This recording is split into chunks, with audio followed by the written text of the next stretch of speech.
what's going on? Welcome to the Bottom Line Podcast, your sports and entertainment destination. Jimmy Finizzi with you. I hope you're well. You already know what to do. Hit us up on all social media, Twitter, Facebook, and Instagram at BottomLineWMCX. Use hashtag BottomLine. Also, if you are new to this podcast, first of all, welcome and thank you very much for checking us out. And second of all, please do us a huge favor and subscribe on YouTube and hit that bell so you don't miss an episode, and subscribe on all audio platforms and include Jimmy when searching for this podcast. We are over halfway to 400 subscribers on YouTube, people. Help us get to 400, and we're trying to hit 1,000 by the end of 2022. Please help us get there. Your support means a ton, and we thank you very, very much for that. All right, pleasantries are all out of the way for today. I know I'm a little late to the party to discuss this, but hey, better late than never, as the old saying goes, right? But anyway, today it's going to be very, very interesting because we are going to be talking about the absolute chaotic mess that is the Brooklyn Nets, especially with the news that came out last week regarding Kevin Durant. So yeah, it's going to be very, very interesting, but thankfully I will not be alone to discuss this today. I have a surprise guest who will join me in just moments to discuss this. So it's going to be very, very interesting. He knows way more basketball than I do, so he can definitely break this down for me a lot better than most people can these days. But it's going to be a very interesting conversation. So with that being said, sit back, relax, and enjoy our exclusive conversation on the Kevin Durant saga in Brooklyn with a surprise guest. Surprise, people, he's back. Not permanently, though, just for this one episode, but he is back regardless. If you're watching on YouTube, you can see his lovely face again. He is the host of the Devil's State of Mind podcast on the Hockey Podcast Network, but we're not talking hockey today. We're talking basketball. He is also the host of the brand new Bridge to Nets podcast, which you can also hear on the Basketball Podcast Network, and that's exactly what we'll be discussing today. He is also the former co-host of this podcast. Ladies and gentlemen, he's back, Neil Villapiano. Neil, I've missed you so much, my boy. How's everything? Well, first and foremost, that was a very, very impressive intro, so I appreciate that very much. Anytime. But yeah, I'm doing very well. The Devil's State of Mind podcast has been really, really taking off of late. I mean, I'm getting 100 plus downloads an episode. Literally at the time of this recording, I just posted a new one that just came out today on Monday, July 4th. So even on holidays, my work does not stop, especially with the off season fully getting underway. But yeah, I've taken somewhat of a hiatus from the Bridge to Nets podcast, but I do really plan on bringing it back in a couple weeks once all of the chaos, and we'll certainly talk about it here today, once all that is settled and we kind of get into the new season, and then I could kind of get underway with that, right? And we'll go from there. So I'm looking forward to doing that, and I got other things in the works that I could be potentially doing. So excellent. As always, I'm staying very, very busy with my work and my career, and other than that, I'm doing well. I'm healthy. Not every day I'm happy, but that's more authentic than I think most people would say. But as I mentioned to you before, I'm taking everything day by day, and just excited to be back on the podcast for an episode. And obviously, we wish that Austin was here as well, because it would be great to have him on and discuss. But you know what? I'm just happy to be here, and happy to jump on the podcast with my former and longtime co-host, and my longtime and former broadcast partner as well. Yes. Man, oh man. Well, hey, listen, I'm happy you seem to be doing well for yourself. I'm very proud of you with all your hard work. And yes, Austin will definitely come across this episode at some point. So Austin, if you're watching, hello. And this guy says hello as well. But anyway, all pleasantries gone, because we need to talk about this right now. I know we're a little bit late to the party, like I said in the intro, but again, better late than never, as the old saying goes. So for those that for some reason may have missed it, there's a lot of chaos with the Brooklyn Nets right now. As if you didn't hear the news last week, Kevin Durant has requested a trade. Now, for those that are wondering how this went down, basically, from what I've heard from net fans who I've talked to personally, apparently Kevin Durant was not happy with the situation that was going on with Kyrie Irving. Apparently there was some drama in the front office with Sean Marks and Joe Tsai and all that other stuff. But hey, I'm no basketball expert. You know, Neil, from over the years knowing me, I don't really watch it that much. I'll watch in the playoffs, obviously, because that's more exciting to me in my personal opinion, but I digress there. But bottom line is, I will watch basketball only in the playoffs. But I want to preface my comments by saying this. I think Kevin Durant is a top 3, top 5 basketball player right now. Mm-hmm. If you would have asked me, oh, Jimmy, give me your top 5 list of basketball players right now, here's how it would go. And this may shock a ton of people, so just don't come at me because I'm no basketball expert here. I would go the following. Number 1, Steph Curry. Number 2, LeBron James. Number 3, Kevin Durant. Number 4, Giannis. And number 5, Luka Doncic. That's how I feel about those players right now. They are top 5 worthy, at least to me right now in this present day. Obviously, that is subject to change. So I just want to preface my comments by saying that Kevin Durant is definitely a top 3, top 5 basketball player to me. But with that being said, here's my issue. This was Kevin Durant's chance to be a leader on this team. Now, I understand that it's not an individual effort. It's a team effort. I understand that completely.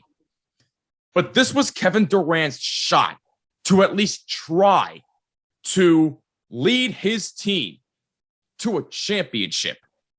And after 3 years, and correct me if I'm wrong, didn't he sign a 4-year contract, Neil? That is correct. 4-year contract that starts, well, 4-year contract extension that begins basically now. Okay, so it did begin right now. Okay. July 1st is when it kicked in. Okay, I just want to make sure I got that correct. Okay. Yep. So with that being said, after 3 years, and look, the drama with Kyrie Irving obviously does not help his case at all. I completely understand that. But let's not forget this. KD wanted Kyrie in Brooklyn. He wanted him here because he thought that they could do something in Brooklyn as a team, as a duo.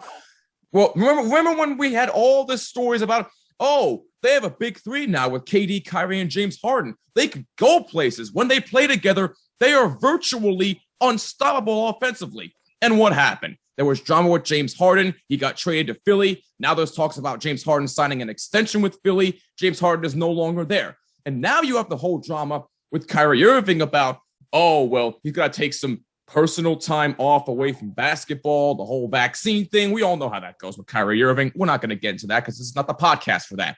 But the bottom line is simply this. This was Kevin Durant's shot, and he didn't do it. And now he's cowering out by requesting a trade after 3 years with the Brooklyn Nets. Now, if you're going to ask me, oh, well, who's to blame for this whole situation? Well, you could point at a couple of things. You can point at the front office, of course, because it starts at the top, as Neil and I always like to say. You could point at Kyrie Irving. But to be honest with you, as somebody who really doesn't watch basketball as much, Neil can answer that question for me.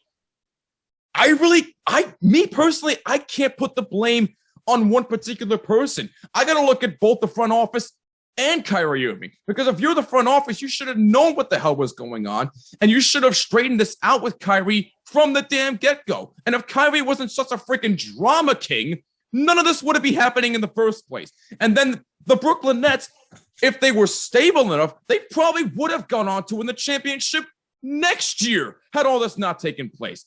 That's just my personal take on it. So I really can't say who to blame. Don't come at me asking that because, again, little brain when it comes to basketball. So don't come at me asking who I think is to blame. Me personally, it's 2 places. The front office with Sean Marks and Joe Tsai and Kyrie Irving. I don't want to necessarily put the blame on Kevin Durant, although he should have been staying there if he wanted to try and lead his team to a championship, but that's beside the point. But that's the bottom line for me. I personally think that the front office should have known what they were doing, and Kyrie Irving needs to stop being a freaking drama queen and actually trying to help his team win games and lead them to a championship rather than worry about off. Now, I understand you have personal stuff to deal with in your own life. That's totally fine. But that was not the case with Kyrie Irving. It was personal days off, air quotes, for some reasons that I'll never know. But again, that's the thing with me. I'll let Neil take the floor from here because I know he has a lot more to say about this than I do. But that's where I'm at. I blame the front office and Kyrie Irving for what the hell is going on in Brooklyn, because the whole thing is just a chaotic circus, and I'm tired of it.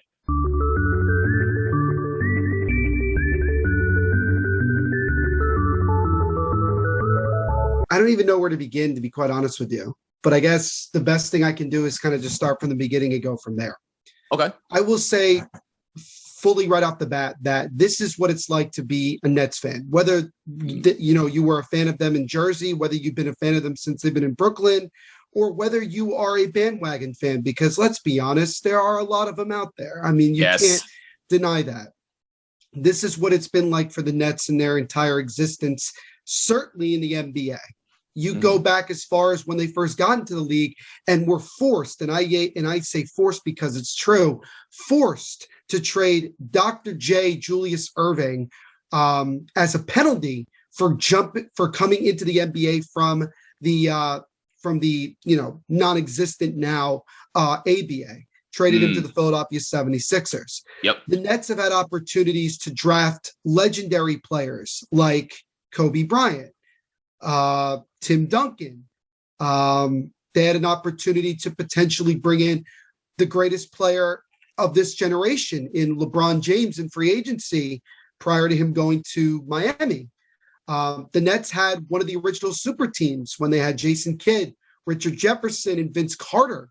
They had an opportunity. They went to back-to-back NBA finals. And if Byron Scott was not a, idiot of a head coach in the finals and played Dikembe Mutombo in every single game, the Nets might have actually beaten the Spurs in the 03 finals. I agree. If Jason Kidd's leg didn't shatter in 2004, the Nets probably beat the Detroit Pistons in the conference finals that year, and probably beat the very old Los Angeles Lakers in 2004. If the Nets didn't make the horrific trade with the Boston Celtics to acquire Paul Pierce, Kevin Garnett, Jason Terry, and give up all those assets, the Nets probably would have been able to build a relatively decent team from a good point. But if we didn't have Prokhorov, probably none of that happened. If we didn't have Billy King, probably wouldn't have happened. And then you come to this. You come to the summer of 2019.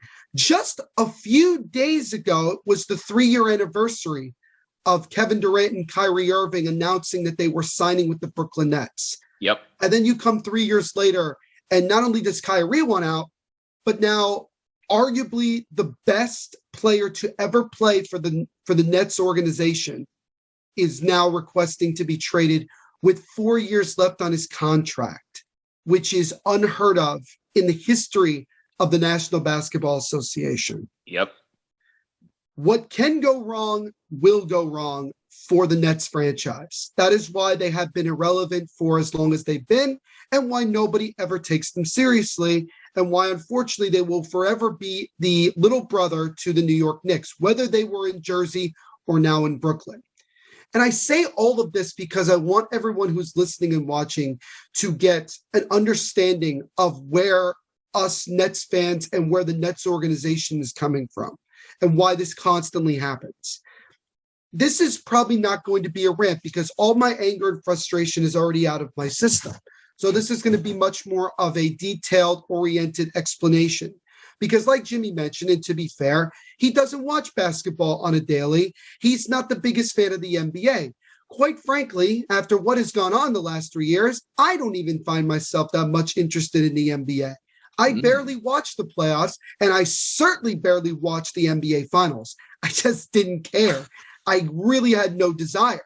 I watched way more of the Stanley Cup finals and even Major League Baseball. Oh, 100%. Hell, I even watched the USFL more closely. Yes, than I did watched too. The NBA. Which, by the way, was a fantastic season by the USFL. By the way, that was a massive success. 100%. Generals should have been in the championship, but that's a story for another day. Yes. Anyway. We can do an episode in the future about the USFL. Yes, I agree. We should. Stay tuned for that. But sticking with what has gone on with this, you have to understand that the Brooklyn Nets had built something to the point where we got to 2019. They had built a really likable team, a very fun team with guys like D'Angelo Russell, Spencer Dinwiddie, the Funk known as Jared Allen, Joe Harris. They had older players like Jared Dudley, who wouldn't back down from anybody. Certainly Joel Embiid, Jimmy Butler, and Ben Simmons, which is kind of ironic now with Ben Simmons, but that's besides the point. And you had a team that was fun. You had a team that was exciting. Sean Marks was getting praised for coming into an organization who had no first-round picks for 5 straight years and was able to build a competitive team from a rebuild, so much so that they became an attractive place for top free agents. Now in 2019, nobody, including myself, believed that Kevin Durant and Kyrie Irving would go to the Brooklyn Nets. My full focus that year was that we needed to add a power forward because that's what we were lacking. I thought we were going to end up signing Tobias Harris, and that was kind of my expectation. But as the summer went on and we got closer to free agency, it sounded more and more like Kevin Durant and Kyrie Irving would come to Brooklyn. And I still was like, there's no way. But sure enough, on July 1st of 2019, Adrian Wojnarowski tweeted that both Kevin Durant and Kyrie Irving were signing with the Brooklyn Nets. And immediately you are ecstatic, but you're also cautious. Because while we all wanted Kevin Durant, we really didn't want Kyrie Irving. The Nets organization will tell you that back in 2019, they did not want Kyrie Irving, but they brought him on because Kevin Durant wanted him there. But let me be very clear when I say this. It was not Kevin Durant's choice to come to Brooklyn. Right. It was Kyrie Irving's. Kyrie Irving said to Kevin Durant, let's team up, which granted, that was already planted in place that they wanted to play together. But Kyrie Irving said, screw the Knicks. Let's go to the Nets, create our own legacy. And that's what Kevin Durant did. I think if Kevin Durant did it on his own, I think he probably would have signed with the Knicks, or maybe even he would have stayed in Golden State. Although I doubt it, considering all of the chaos that happened towards the end of his time with the Golden State Warriors. So that is true. That is something to keep in mind. But you look at that and you say, okay, you now have been able to acquire 2 of the top 10 best players in the NBA without giving up really anything except doing a sign and trade where you had to give up D'Angelo Russell, which was kind of sad, but it was part of the business. But here's where the first domino fell for all of this to come burning down to the ground where we are now. The Nets then signed DeAndre Jordan, old DeAndre Jordan, to a $40 million contract. That was the first nail in the coffin for how this was going to go. Because once you got to the beginning of the first season, and granted, Kevin Durant was out the first year recovering from Achilles surgery. Right. You saw that the Nets, that Kenny Atkinson was resistant to starting DeAndre Jordan, although that's what Kevin Durant and Kyrie Irving wanted. Kenny Atkinson wanted to start Jared Allen, and rightfully so. Look at what Jared Allen is as a player right now in the NBA.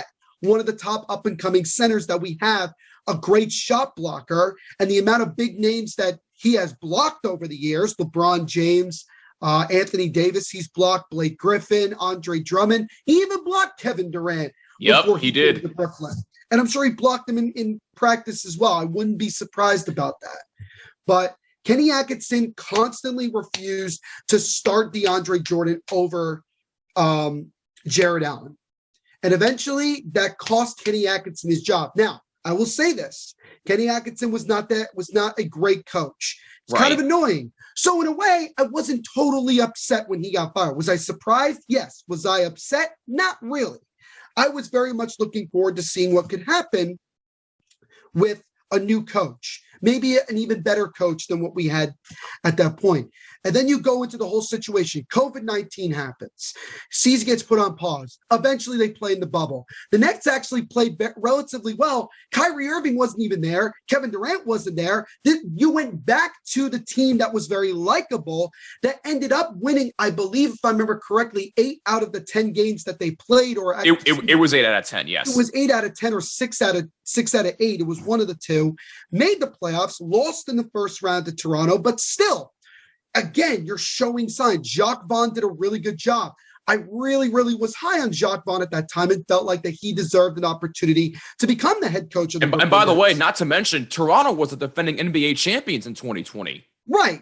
And this was without when obviously Kawhi had left in the summer and all that stuff, but they were still Exactly, very, very yeah. good. So, there was that.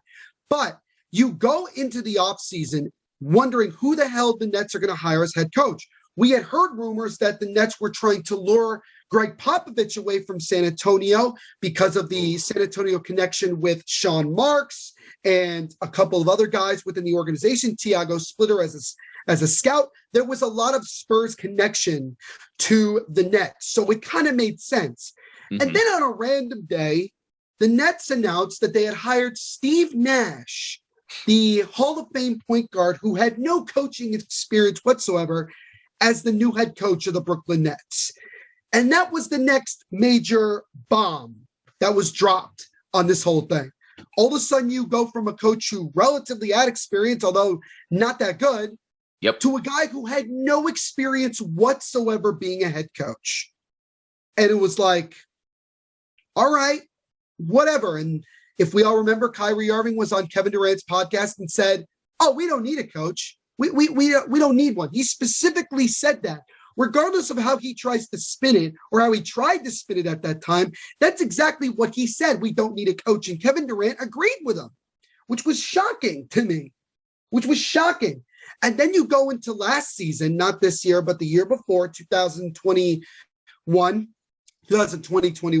however you want to put it. The Nets got off to a relatively slow start. They were playing relatively decent, but not great.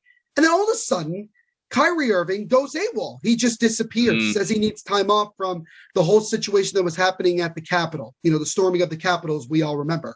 Yep. But then we later found out that he was at his sister's birthday party, not wearing a mask, not social distancing, not doing any of that, but just going out and partying and having a good time around family. And that caused such a panic in the Nets organization because they didn't know if and when Kyrie Irving was coming back. You then have the situation with James Harden.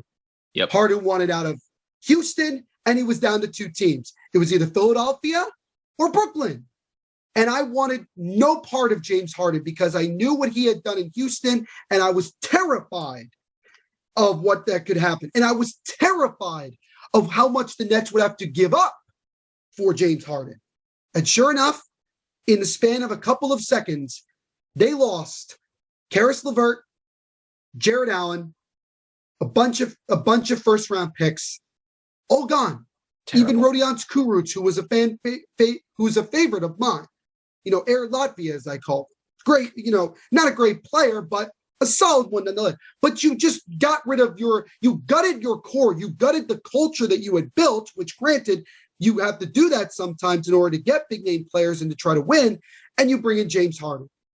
And I was so nervous about him being a guy who was going to try to drop 30 points a night, but, not help out the team. But then James Harden comes in and is a passing wizard. He would make passes that I haven't seen since Magic Johnson. Yep. Granted, I was alive for Magic Johnson, but seeing highlights of Magic Johnson. But he had another dynamic part of his game that I don't think anybody knew because he could never be allowed to show it because he had to carry the Houston Rockets for many years. And then Kyrie Irving comes back into the fold and we're rocking and rolling. Now, granted, there were some bumps on the way. Kevin Durant was out for a little bit. James Harden wasn't in shape. He was out for a little bit. But you get to the playoffs. And I believe, if I remember correctly, they were the second seed or first seed. It was definitely top two. Two seed. And they go into the playoffs, and they take on, and they smack the living crap out of the Boston Celtics in 5 games. Blew them out in half the games. Just killed them. Now, the unfortunate thing was that James Harden was dealing with a lingering hamstring injury. Yep. Which had a lot to do with the fact that he was out of shape, quite frankly, because he was trying very hard to not be in Houston anymore, and he got his wish, obviously. And you go against the Bucks, who was the media's darling because of Giannis, and everybody wants Giannis to do so well in this league. And I think, quite frankly, Giannis can be somewhat overrated, considering his game is, quite frankly, based on just bullying and getting foul calls. and you go into that series against the Bucks, you kick, excuse my language, you kick their ass for 2 games. You're up 2-0. You're up 2-0. James Harden, although is unfortunately hurt, he didn't finish game 1 and didn't play in game 2. They lose a nail biter in game 3, and then they kind of get the crap kicked out of them in game 4. But the significant moment in that game was Giannis not giving Kyrie Irving an opportunity to come down cleanly up after he took a shot. I don't think for a second that wasn't on purpose. I know people will disagree, but go back and look at what Giannis has done over his career with these type of things. But Kyrie Irving's out. Who knows how long he's going to be out? But Kevin Durant, on my birthday, has the game of his life. Nearly 50 points, 49 to be exact, in a close nail-biting win to win game 5, to go up 3-2. But it wasn't, unfortunately, they couldn't win game 6, so game 7 comes along. Nets are looking to try to get a 3 to take the lead with just seconds left, or get a 2 to at least tie it. Kevin Durant takes that shot, and he twists it, if you remember that day. Yes. Twists that shot. And at first it was a 3. The way we reacted, we're up by 1. But his big foot was just on the line by this much. And we ended up going overtime, and the Nets could not get enough juice, and the Bucks ended up winning, even though Kevin Durant still had a shot at the end on one last attempt to win. And the Nets lost in the semifinals. And I'm fully convinced that if the Nets had gotten past Milwaukee, the Nets are winning the NBA championship. I agree with you. Bricks off of Atlanta, and they're going to beat Phoenix. But that's neither here nor there. So then you come to this season. And as you could tell already here, ladies and gentlemen, there is a lot that has happened in 3 years, which is not really that long, but it's impressive considering what has happened. Right. You go into this season, there was a mandate, which granted was stupid in my opinion, in New York about the vaccine mandate. Everybody on the Nets, even guys who didn't want to get it, including Kevin Durant, he didn't want to take it, took it because they wanted to win. Except Kyrie Irving. Yep. He refused to take it. He was never going to take it. And it caused a rift right away in training camp because Kevin Durant signed an extension. And the idea was that after he would sign an extension, Kyrie and Harden would follow suit. That was the plan. But once Kyrie Irving, A, did not get the vaccine, and B, did not sign the contract extension, James Harden then says, wait a minute. If you're not going to be all into this, why should I? And he was mad from the start. James Harden was mad from the start and chose to not play at 100%. He basically did the same thing he did in Houston because he was upset that Kyrie wasn't doing anything and that Kevin Durant wasn't calling out Kyrie Irving. As a matter of fact, he was defending him for all of this that he was doing, to the point where the Nets are the top seed in the Eastern Conference in late December, early January. Kevin Durant ends up getting hurt and is out for however long. And the Nets just completely collapsed because Harden at that point basically was on his own again, just like he was in Houston.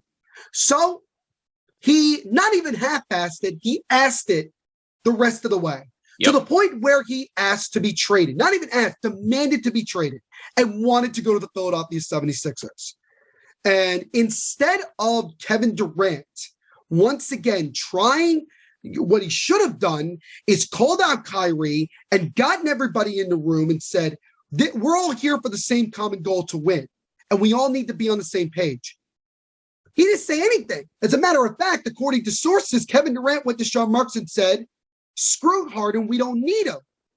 And so the Nets ended up obliging to the trade request, traded him within the division and the damn conference to the Philadelphia 76ers for Seth Curry, Andre Drummond, 2 or 3 first-round picks, I think it was 2 or 3, whatever it was, and Ben Simmons, who has not played in over a year and was dealing with mental issues, which we still don't know how accurate that really is. Right.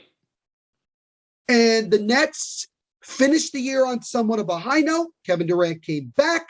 Kyrie Irving eventually became a part-time player, but still refused to get the vaccine mandate. And then only with about a couple games to go in the season, the mayor of New York, Eric Adams, finally decided to lift the mandate and allow Kyrie Irving to play full-time. And this was like in early April, just before the baseball season began. And so the Nets have to play in the play-in game because that's how far they had dropped since Kevin Durant had gotten hurt. Well, that was a problem. Yep. And what ended up transpiring was they beat up on the Cleveland Cavaliers, who are a very, very talented up-and-coming team, and they are one to watch for many years to come moving forward. But the Nets had Kevin Durant and Kyrie Irving, and so it worked out. Oh, and not to mention that Joe Harris had been out for 3/4 of the season with an injury, had to get surgery, and then had to get a second surgery because the first one didn't work. And we still don't know when exactly he'll be back next season. So there's that as well. But the Nets go up against the Celtics in the first round, a team that they could very well upset. And they were in a position as the 8th seed to maybe, if everything is clicking, to do something that nobody thought would ever be possible. An 8th seed in the NBA playoffs going all the way and maybe even winning an NBA championship. But as long as we had Kevin Durant and Kyrie Irving, we had a very good shot. The Nets lost a heartbreaker in game 1. They were up by almost 20 points in game 2 and let it slip away and lost that one. And we go on to get swept. And in many ways, Jimmy, it was such a relief that it was over. Throughout all of that chaos. All of it. And Kyrie Irving said after game 4, when the series and season were over, he said, I'm looking forward to working alongside Kevin, Sean, and Joe, meaning Kevin Durant, Sean Marks, and Joseph Tsai, about, coming together, being a family. But he never, ever acknowledged that him being out for as long as he was because he refused to get vaccinated was one of, if not the biggest reason that this season went as badly and as chaotic as it did. And then you come to just 2 weeks ago. Kyrie Irving wants a long-term extension from the Nets to be paid the max, despite playing the bare minimum of games in the last 3 seasons and showing no signs of commitment to playing basketball. And the Nets grew a spine and said, no, we're not giving you an extension. We may work out a short term, but we are not giving you a long-term deal. And Kyrie Irving was furious and being so out there, just wanting so badly to stick it in the eye of the Nets and say, fine, I want out. I want to do a sign and trade with the Lakers. He wants to go back to play with his buddy LeBron, which is so ironic. Just so ironic. It really is. And you know what the Nets did? They said to Kyrie, okay, go explore a sign and trade and come back to us and we'll let you know. Nobody, even the Lakers, really wanted Kyrie Irving at that time. And here's the best part. If Kyrie Irving opts in, he gets $37 million this season. But if he opts out and wants a new contract, and he wants to go to Lakers, the only way he does is take the veteran exception minimum of $6 million. This man lost $16 million last season. And now he's gonna let $30+ million go out the door. You be an idiot to do that. To what? To do a prove it deal with the Lakers? Exactly. So Kyrie Irving eventually decides the day before, the deadline to opting in, he decides to opt in. And a lot of us think, all right, so we got Kyrie for 1 more year. We got Kevin Durant on this 4-year deal. Let's try to build something with free agency and all that, try to build a team. And then comes the bombshell, the absolute bombshell. Kevin Durant, this past Thursday, through his agent, Rich Kleiman, I call him his agent because he quite frankly is. Yeah. Through his agent, tells Adrian Wojnarowski that Kevin Durant went to Joe Tsai himself personally and said, I want to be traded. And then right after that, Kyrie Irving says, I want to be traded. Oh, God. And Ben Simmons, who I don't even know if this man even wants to play basketball anymore. I don't think so either. Is now potentially going to be the only one of that three that's going to be left. And now he just deleted his Instagram, which tells me that this man is once again butthurt because people don't want to play with him. Yep. And so we come to today. Kevin Durant wants to be traded. He prefers the Miami Heat or Phoenix Suns. And Kyrie Irving wants to go to one team and one team only, and that is the Los Angeles Lakers. And I look at this whole situation, and my reaction is simply this. Kevin Durant, Kyrie Irving, and Steve Nash. I want them all gone. And Ben Simmons can off too. Yeah, yes. Because this is the greatest disaster of a super team and a building of a team, the championship caliber team in the history of the NBA and potentially in the history of sports, of team sports. And it's very sad and embarrassing that it comes at the expense of the team that I am a fan of. Kevin Durant wants to be traded. Well, guess what, buddy? You have no trade clause. Exactly. So quite frankly, you have no say in this matter. You could be traded to whoever the Nets want to as long as they get the best deal.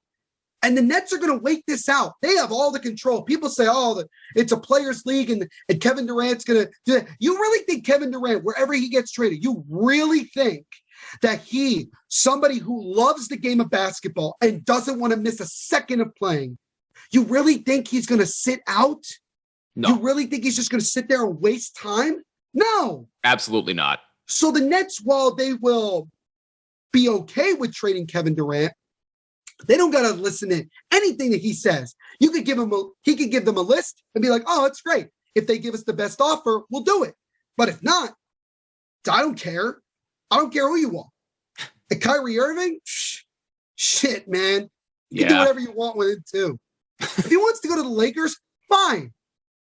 I want Anthony Davis back. And that's not far-fetched. It's actually not that unrealistic when you think about it.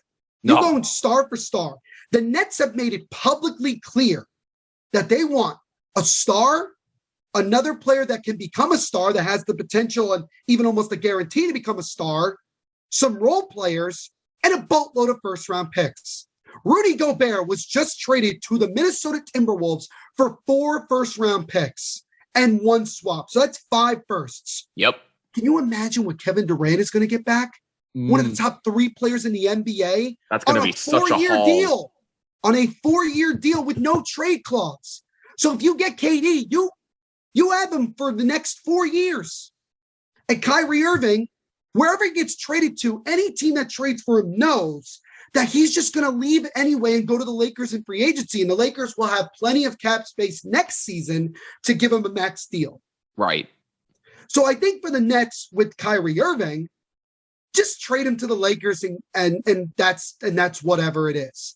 Yep. Unless some other competitive team wants Kyrie Irving as a rental or is stupid enough to think that they can convince Kyrie Irving that, he could stay long term. And then you have Ben Simmons. Ben Simmons serves no purpose on this team. No. As a matter of fact, he's actually a reason that we can't acquire certain high-level talent because of the rookie exception, extension that he signed. Apparently there's some rule that you can't trade for 2 guys who have rookie contract exceptions. Yep. Or extensions. It's really a stupid rule. But if that's the case, and that could be what holding this back, add Ben Simmons to a trade. Add Ben Simmons to a trade. And this is where I want to give full credit to some of the Nets Instagram pages that I follow, because there's a lot of good people out there. And I want to put this out there. And it was from Nets Reports on Instagram. He put out a post that said, are you pulling the trigger on this mock trade? Here is the mock trade. It's a 4-team trade. It's a 4-team trade. So bear with me here. Okay. It starts with the Lakers. They get Kyrie Irving, and that's it. Right. Easy. Utah Jazz are involved, who you wonder what the hell they're trying to do right now. Interesting. They have a lot of first-round picks all of a sudden. They have a lot, they still have Donovan Mitchell, so who knows what they're trying to do. True. But the Jazz in this trade get Ben Simmons. They get first-round picks in 2027 and 2028 from the Lakers, and a 2025 pick from the Toronto Raptors. Ooh. And that's where the Raptors come into the deal. They get Kevin Durant. That's it. What do the Brooklyn Nets get in this entire trade? Well, I'm glad you asked, Jimmy, even though you didn't. I'll tell you anyway. The Nets get Russell Westbrook for just 1 year. Okay. Donovan Mitchell, who still has 4 years left on his deal. Ooh.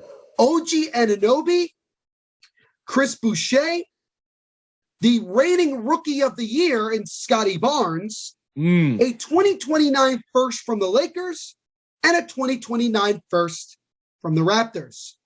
Damn. That right there is arguably the best deal that I have seen anybody even come up with.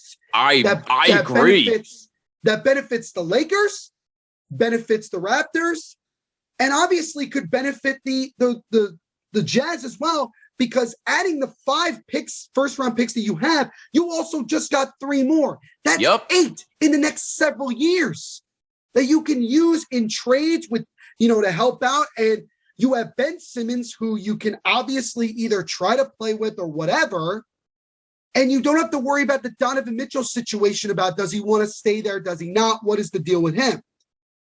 And the Nets get Russell Westbrook, who, despite him probably being washed, shows up to work every day and plays hard. Yes. Donovan Mitchell is a superstar in this league. OG Anunoby, very good young role player, shot creator.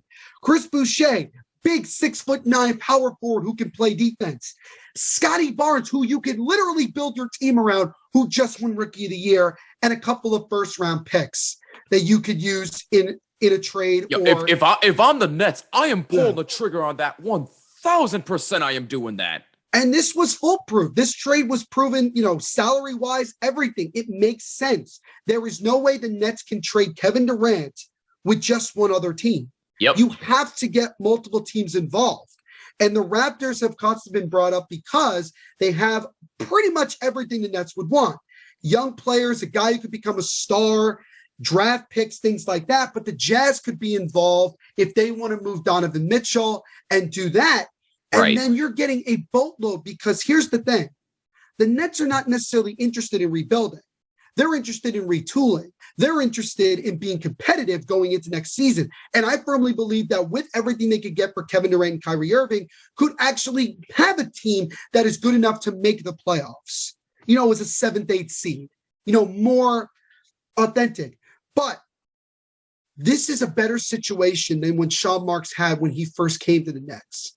Because when he came to the Nets, he had no picks. Nope. He had nothing. He had nothing to build around. He already has a bunch of stuff he could build around. And adding stuff like this, I'm not saying this is the exact trade that happens, but it's a slam dunk, A+ grand slam home run move for everybody. And for Kevin Durant, he gets to go to a team that doesn't end up really being gutted that much, because you still have Fred VanVleet and you still have Pascal Siakam and Masai Ujiri, who we know is a gambler. We saw what happened when he acquired Kawhi Leonard for 1 year. He's not afraid to make a move like this. No, he's not. The Lakers want Kyrie and they want him bad. So we can get the Lakers on board. And then the Jazz, it's simply saying, look, we don't have any first-round picks to give you, but we could get other teams to give you more first, and you could get more for, Donovan Mitchell, because if you don't feel that you can keep him long-term, we take him off your hands. And he goes to the Eastern Conference where you don't have to worry about him. And Kevin Durant stays in the Eastern Conference, so the Jazz don't have to worry about him either. So that makes a lot of sense. All of that, great. And I will finish this whole thing with saying this. Number one, the Nets are not afraid to deal to the best players they've ever had in their organization. They're not afraid. They're not afraid of starting over again either. They've made that very clear. Very, very clear. And I will say this. You talked about, Jimmy, at the beginning, who's to blame for all this. Yes. This is the order I give it. Okay. From least to most of the 4 people you just mentioned. Okay. Joseph Tsai, least to blame because he's the owner. Right. And he gives out the money and he just wants to win. Like any owner with that much money is going to do. Right. Sean Marks, Kyrie Irving, and Kevin Durant. Kevin Durant has the most to be blamed for. Interesting. And I'll tell you why. I'll tell you, well, we'll go through the 4 guys to kind of give you an understanding. Right. Joseph Tsai, like I just said, man is an owner, wants to win, had the opportunity to get 2 of the top players. Anybody in their right mind would have done that. Not every team in the NBA would have done that. I'm just being completely honest with you, including the Knicks. And any Knicks fan that says, "Oh, I'm glad we never got Kevin Durant, Kyrie Irving," you are lying through your teeth. Yeah, I was gonna say. You know that. I was gonna say if the Knicks got KD and Kyrie, they'd be going bananas right now. They know bananas. Damn well. They know damn well that that's what it is. Exactly. So Joseph Tsai, move forward. Sean Marks, he's the guy that built this damn team. Yes. Back to the point where we're in 18-19 having a fun team. He had the opportunity to get 2 of the top players in the league. And yes, he knew the backlash. He knew the problems that could happen when signing Kyrie Irving. He knew that Kevin Durant, is very much an immature person at 34, mind you. Yep.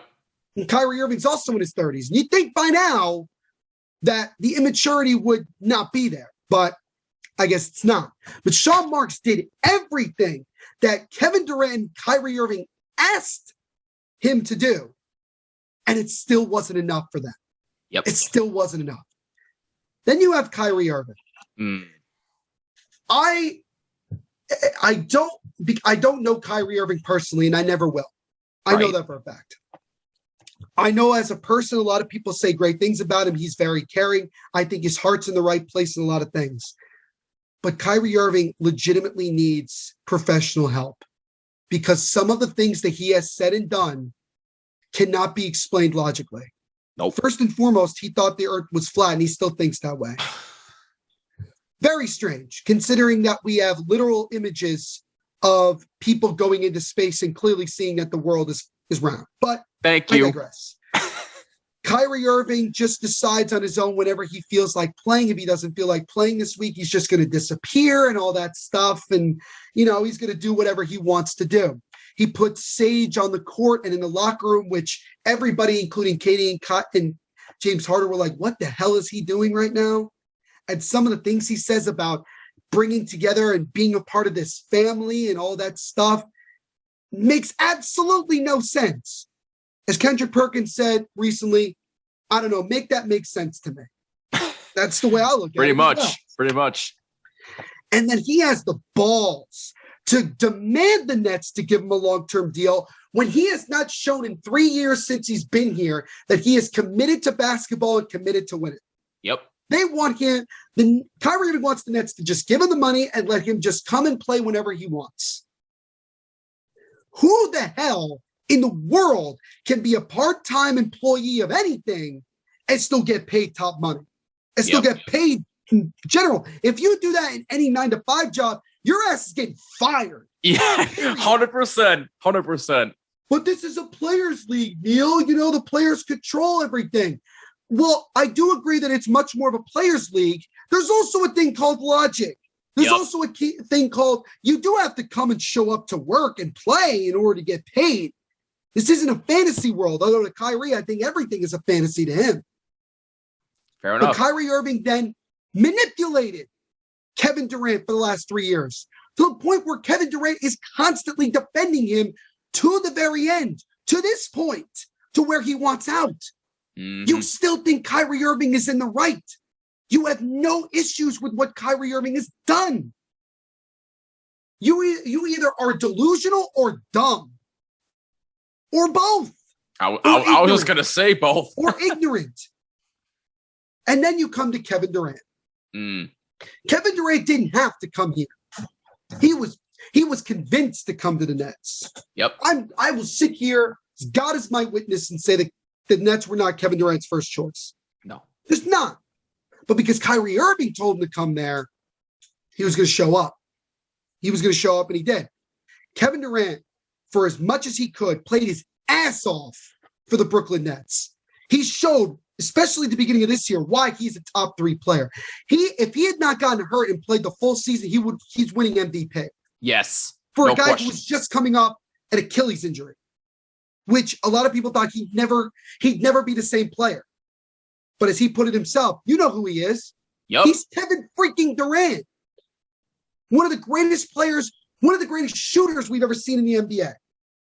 One of. Yes. And he's paired with a magician, a Skywalker in Kyrie Irving, a showstopper, a guy you go through the turnstiles to go see. And through all of the nonsense, all of it, to him not playing even in the bubble for no damn reason whatsoever. Well, he was hurt, but I think he still could have played, in my opinion. But there was that.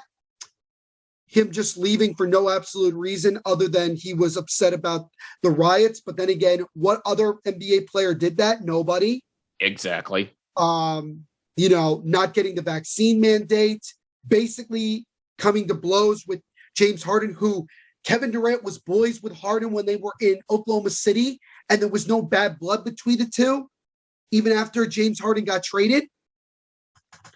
And then James Harden wants out because Kyrie Irving is a lost cause. And then you have this situation where Kevin Durant wants a long-term deal for Kyrie, regardless of the fact that, Kyrie just doesn't show up to work and has played the bare minimum of NBA games. And throughout all of this, Kevin Durant still stays loyal to Kyrie Irving. And now is punking out. Yep. And blames the organization. He's blaming the organization for 2 reasons. 1, because his boy did not get the long-term deal. 2, because Kevin Durant is not a leader. You could be an alpha dog, but you don't have to be the leader. Kevin Durant doesn't want to be the leader. He didn't feel comfortable being the leader in Oklahoma City, and that's why he went to Golden State. Because he didn't have to be the leader. He could be the alpha dog and be a great player and do all that, win MVPs and all that jazz. But he didn't have to be the leader. He comes to the Nets, and he never wanted to be the leader. He never said that he was a leader, which, I get. And I am upset that the Nets didn't grow a spine sooner and try to find guys, whether it's players or coaches, that are leaders. Yeah. I mean, I've wanted PJ Tucker for 2 years. Because I knew what he could bring to this team. He was best friends with Kevin Durant, and the dude is a leader. Yep. He would have been a guy that would have gotten everybody together and say, look, we're trying to win here. I'm trying to win. But the Nets gave too much power to both of those guys. But then again, so would every other franchise, not including the Miami Heat. Agreed. Period. Because everybody is scared shitless because it's a players' league. Because the players control everything. Why do you think people call LeBron the GM? Yep. That's where it comes from. That's where it all comes from. This, from the start, was a disaster. Yep. It was never going to work as long as Kyrie Irving and Kevin Durant were together. 2 of the most mentally questionable people you'll see. Kevin Durant does not care what people think, but he conveniently goes on Twitter every other day and yells at people for calling him out. This is a very insecure individual. Very insecure. And I think, quite frankly, doesn't care about legacy or anything like that. I think he just, quite frankly, wants to play basketball and doesn't care what other people think. Just doesn't. Kyrie Irving, I think, is also very insecure about himself and recognized that the only way he was going to win anything was with LeBron James. Yep. And how does that make Kevin feel? How does it make Durant feel that now, not only does Kyrie Irving not want to be on this team, but he wants to go back to LeBron, the guy that everybody compares Kevin Durant to, the guy who everybody said Kevin Durant would never play with LeBron and called him out for it, and now wants to go back and play with his buddy. That's crazy. And Kevin Durant defended Kyrie Irving and will defend Kyrie Irving to the very end. And the Nets now are in a situation where they say to themselves, we have all the power, You guys have nothing. We will go into the season with you guys on the team. You can just sit out for all we care. And we'll get a deal done when we want to get it done. When whoever comes to the table gives us the necessary assets. And the Rudy Gobert trade changed a lot because now it gives people a pretty good idea as to what Kevin Durant's going to get. Rudy Gobert's a great player in his own right. Tremendous shot blocker. One of the best centers in the game. But Kevin Durant's top 3 in the NBA with 4 years left on his deal and no movement clause. Exactly. No trade clause at all. He could be passed around like a joint for all we care. That is what you've seen. And so the end of the day is this. You can blame whoever you want. You can say that it's Sean Marks' fault. You could say fire Sean Marks. You could say the Nets organization is a poorly run organization. But let's think about this for a minute. The Nets were considered a first-class run organization based on culture and family when Kevin Durant and Kyrie Irving got there. And by the time it was all said and done, there's nothing left. And the only thing that changed was that Kevin Durant and Kyrie Irving showed up. Now, was that really Sean Marks and Joe Tsai? Nah. Or maybe is it the guys, the 2-star players that decided to come to Brooklyn in the first place? Yeah. Let's think about that for a minute. So, oh, you're right. I will end this very long description, what happened, with simply this. The Nets will be embarrassed regardless of what happens moving forward. People will make fun of them. People will say that Nets fans don't exist. And quite frankly, there are a very small population of diehard Nets fans like myself. You and I personally know people that have fled the Nets for no reason other than moving across the damn Hudson River to be a fan of the Knicks, which is still a questionable decision, but I digress. Yes. A lot of people will say the Nets are the most dysfunctional franchise in NBA history. They're irrelevant. Why do they exist? They shouldn't be here, this, that, and the other thing. But there will come a moment, there will come a day where the Brooklyn Nets will be able to once again be recognized as a very good organization and very well run without the likes of toxic superstars like Kevin Durant, Kyrie Irving, who are two of the softest individuals who have played team sports I have ever seen and experienced in my life. And I never got to see Kevin Durant and Kyrie Irving play live, at the Barclays Center as a Nets fan because prices were just too much and COVID and all that jazz. Yep.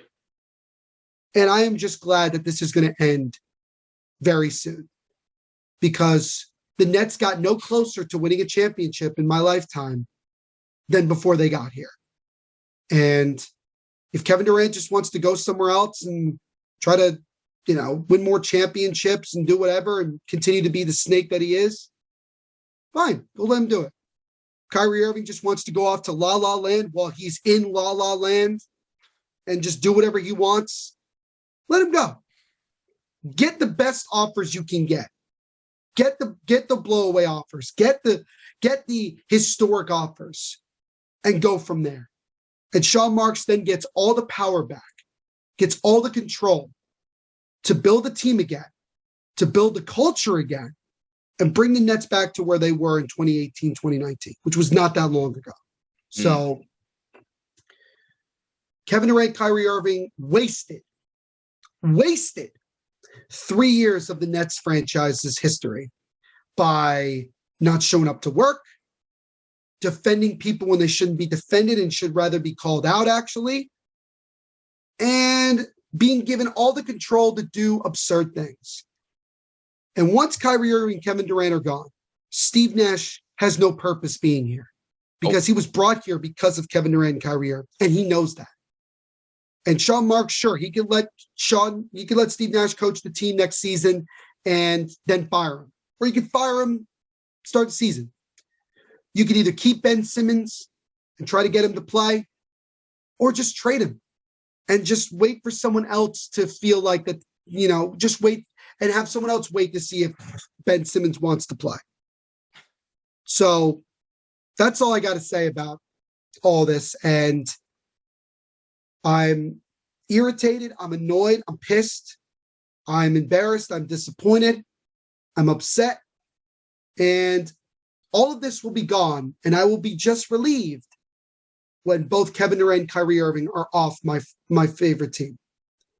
And I'm sure not a lot of people would say that they cannot wait for two of the top 10 players to be off their team. But that goes to show you the type of damage that two very immature and in one degree, at least with one player, a very mentally disturbed type of players you can get. And this is a tale. This is a cautionary tale. You have to really look at the individual, not as just a player, but as a person and what they've shown in the past. And then you can make your decision as to whether or not you think they deserve 250 or 200 or almost $300 million in an NBA contract as a superstar. So I will always be a Nets fan. That ain't going to change. I'm just no longer that interested in the NBA. I'm not giving up on the Nets. I'm giving up on the NBA because the NBA has now been proven once again to be a very lost cause that is being controlled by the NBA players who, not all of them, deserve to have as much power as they've been given. And so, James Harden's a Philadelphia 76er. Kevin Durant will be somewhere else. Kyrie Irving will be someone else. All three of those guys who less than 16 months ago were all on the same team, creating arguably the most dynamic offense and super team we have ever seen in the history of the NBA. 16 months later, look where we are now. And I will end this by saying, as a Nets fan, what can go wrong will go wrong. And that's all I got to say. Very long yet accurate description of what has happened. And I love it. Man, have I missed this so much. But that's the bottom line with the Brooklyn Nets. What do you think about this whole disaster? Let us know down in the comments below on YouTube and on all social media at BottomLineWMCX. Don't forget to use hashtag BottomLine. And we'll pose this question, not just here, but we will post it on Spotify as well. Because with Spotify, there's a really cool feature where you can post, you can post polls, but you can post questions as well. So we'll post this on our Spotify page. Does this tarnish Kevin Durant's legacy? I certainly think it does. Like he gives a shit about it. Exactly. Like he cares. But me personally, I think it does. Well, you know where Neil stands. Where do you stand? Does this tarnish Kevin Durant's legacy? And let us know what you think about this whole ordeal. But man, this was such a blast to hear from you again. Neil, thank you so much for filling in for Austin today. This was such a pleasure. We've missed you so much, and you know that you are always welcome back on this show anytime you want. Thank you so much, my man. This was a pleasure. It was great to be back on. It's been a long time. Felt like yesterday, especially, once I started talking to you, man. But this was great. And I will definitely look forward to the next time that I come on the podcast, and we'll have a little reunion. It'll be great. Yeah, thank you so much, Jim, for having me on. I really appreciate it. Anytime, and there will be a next time. He is Neil Villapiano. Go check him out on the Devil's State of Mind podcast. I'll leave a link down below in the description section on YouTube and on all audio platforms as well. Go check it out, and also go check out the Bridge to Nets podcast on the Basketball Podcast Network. Who knows? Maybe he'll even steal this segment for the next time he does an episode, but that's beside the point. For Neil Villapiano, I'm Jimmy Finizzi. God, it feels good to say that again. This is the Bottom Line Podcast. We'll see you in the next one. Peace, and take care.